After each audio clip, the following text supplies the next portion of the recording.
सर्वांचं पुनश्च एकदा माझ्या यूट्यूब चॅनल हार्दिक स्वागत। सरकारी कर्मचाऱ्यांसाठी सध्याच्या घडीची सर्वात मोठी महत्त्वाची बातमी आता समोर आलेली आहे। राज्य शासनानं सरकारी कर्मचाऱ्यांच्या बाबतीत एक अत्यंत महत्त्वाचा निर्णय घेतलेला आहे आणि त्याच निर्णयाच्या अनुषंगानं महाराष्ट्र शासनाचा एक महत्त्वाचा शासन आदेश सुद्धा आज निर्गमित झालेला आहे। बदली संदर्भातला हा महत्त्वाचा आदेश आज निर्गमित झालेला आहे। चुकीच्या पद्धतीनं बदलीमध्ये लाभ घेणाऱ्या कर्मचाऱ्यांना मोठा फटका आता बसणार आहे। काय तो महत्त्वाचा शासन आदेश आहे, कोणत्या कर्मचाऱ्यांसाठीचा आहे ते पाहण्यासाठी विनंती एकच की व्हिडिओ हा शेवटपर्यंत पाहावा। तसंच याआधी जर आपण आमचं यूट्यूब चॅनल सबस्क्राईब केलं नसेल तर निश्चितच चॅनलला सबस्क्राईब करा, समोरील बेल आयकॉनला सुद्धा क्लिक करा म्हणजे नवीन व्हिडिओचे नोटिफिकेशन आपणास नियमित मिळत राहतील। जसं की आपण स्क्रीनवर पाहतात, महाराष्ट्र शासनाच्या ग्रामविकास विभागाचा 14 मे 2025 म्हणजे आज निर्गमित झालेला महत्त्वाचा शासन आदेश आहे। आणि हा शासन आदेश जो आहे जिल्हा परिषद शिक्षकांच्या जिल्हा अंतर्गत बदल्यांच्या दिनांक 18 जून 2024 रोजीच्या धोरणात सुधारणा करण्याबाबतचा आहे। आपल्या सर्वांनाच माहीत आहे, राज्यातील जिल्हा परिषदेअंतर्गत येणारे जे प्राथमिक शिक्षक आहे त्यांच्या बदलीसाठी ऑनलाईन बदली धोरण हे राज्य शासनानं स्वीकारलेलं आहे। 18 जून 2024ला त्या संदर्भातला संपूर्ण शासन आदेश निर्गमित झालेला आहे आणि या शासन आदेशानुसार आता त्या बदली प्रक्रियेमध्ये गैरवर्तन करणाऱ्या शिक्षकांना आता मोठा फटका या आदेशानुसार आता बसणार आहे। तसा मजकूर 18 जून 2024च्या शासन आदेशामध्ये आता नमूद करण्यात आलेला आहे, वाढविण्यात आलेला आहे।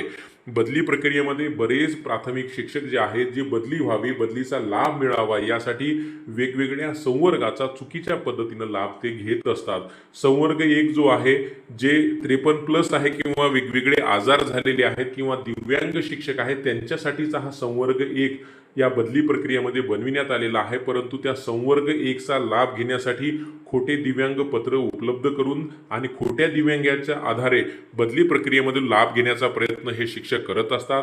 आणि संवर्ग 2 साठी पती पत्नीच्या कार्यालयामधलं अंतर जे आहे ते 30 किलोमीटर असणं अपेक्षित असताना सुद्धा आणि हे 30 किलोमीटरचं जे अंतर आहे ते जवळच्या मार्गानं 30 किलोमीटर असणं अपेक्षित असताना सुद्धा 30 किलोमीटर अंतर नसताना सुद्धा बरेच शिक्षक जे आहेत 30 किलोमीटरपेक्षा जास्त अंतराचं प्रमाणपत्र दाखवून किंवा जमवून गोळा करून हा संवर्ग 2चा लाभ घेण्याचा प्रयत्न करत असतात। असे बरेच कर्मचारी जे आहे, जे शिक्षक आहेत ते चुकीच्या पद्धतीनं म्हणजे गैरवर्तन करून या बदली प्रक्रियेमध्ये लाभ घेण्याचा प्रयत्न करत असतात। अशा सर्व शिक्षकांना आता चोप बसणार आहे, त्यांना फटकार बसणार आहे, कारण की आता चुकीच्या पद्धतीनं म्हणजे गैरवर्तन करून बदली प्रक्रियेमध्ये लाभ घेता येणार नाही आणि त्यासाठीचाच आजचा हा आदेश निर्गमित केलेला आहे।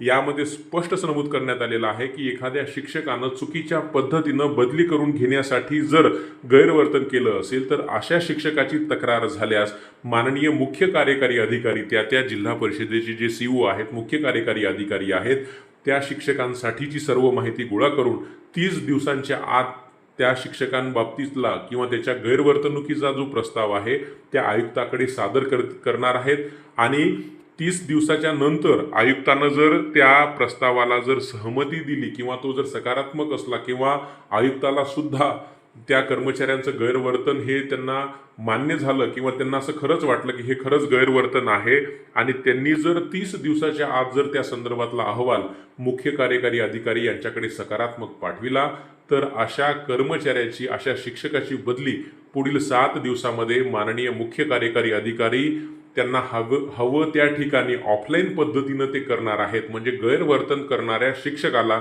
या बदली प्रक्रियेमध्ये मोठा मानसिक त्रास सहन करावा लागणार आहे, कारण की गैरवर्तन केल्यास या बदली प्रक्रियेमध्ये त्या शिक्षकाला पाठीशी घातलं जाणार नाही असा हा महत्त्वाचा निर्णय आज राज्य शासनानं निर्गमित केलेला आहे। आणि समजा माननीय मुख्य कार्यकारी अधिकारी यांनी प्रस्ताव आयुक्ताकडे पाठविला आणि आयुक्ताला जर ते माननीय आयुक्त यांना जर तो खरा किंवा योग्य न वाटल्यास तसं सुद्धा कळविलं जाणार आहे आणि त्या शिक्षकावर कार्यवाही सुद्धा केली जाणार नाही असा हा महत्त्वाचा आदेश आज निर्गमित झालेला आहे। त्यामुळे निश्चितच जिल्हांतर्गत बदली प्रक्रिया येत्या काही दिवसामध्ये सुरू होणार आहे आणि त्यामध्ये जर आपण गैरवर्तन करण्याचा काही प्रयत्न करत असू किंवा चुकीच्या पद्धतीनं बदली प्रक्रियेमध्ये लाभ जर आपल्याला घ्यायचा असेल तर निश्चितच हा आदेश जो आहे आपल्याला त्रासदायक ठरणार आहे, कारण की चुकीची बदली केल्यास निश्चितच त्या संदर्भातली दखल माननीय मुख्य कार्यकारी अधिकारी माननीय आयुक्त यांच्याकडनं घेतली जाणार आहे आणि अशा गैरवर्तन करणाऱ्या शिक्षकासाठी ऑफलाईन पद्धतीनं बदली माननीय मुख्य कार्यकारी अधिकारी हवं त्या ठिकाणी करू शकणार आहे, असा हा महत्त्वाचा निर्णय आज निर्गमित झालेला आहे. रोज नवीन असेच महत्त्वपूर्ण निर्णय बातम्यांसाठी चॅनलला सबस्क्राईब करा. काही अडचण असल्यास कमेंट बॉक्समध्ये कमेंट